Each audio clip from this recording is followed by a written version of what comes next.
এক বৃদ্ধ ও তার স্ত্রী একটি কুঁড়ে ঘরে বাস করত। তাদের কোনো সন্তান ছিল না। এক বিশাল আকারের মোরগ আর মুরগি ছিল বৃদ্ধের একমাত্র অবলম্বন। বৃদ্ধ নিজের হাতে এদের খাবার দিত, এদেরকে সন্তানের মতো ভালোবাসত। মুরগিগুলো বৃদ্ধকে সন্তানের মতো নানা কাজেই সাহায্য করত। বাজারের ভারী ব্যাগ বয়ে নিয়ে আসা, নদী থেকে পানি নিয়ে আসার কাজে সাহায্য করত। অসুস্থ বৃদ্ধা কোথাও বেড়াতে গেলে এই মোরগের পিঠে উঠেই বেড়াতে যেতেন। মুরগিগুলো যেন তাদের বৃদ্ধ বয়সের একমাত্র অবলম্বন। একদিন মুরগিটি বিশাল আকারের একটি সোনার ডিম পারল। বৃদ্ধ লোকটি আনন্দে হাসতে থাকলো। পরের দিন সকালে তারা দেখলো যে মুরগিটি 100টি ডিম পেড়েছে।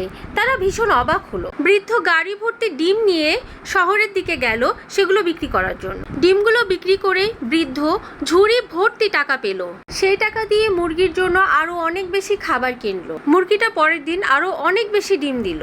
ডিম বিক্রি করে তারা ধনী হয়ে গেছে। তারা একটি সুন্দর বাড়ি করেছে। এভাবেই তাদের ভালোবাসায় বেড়ে ওঠা অবলা প্রাণী এই নিঃসন্তান দম্পতির সহায় হয়ে উঠেছে।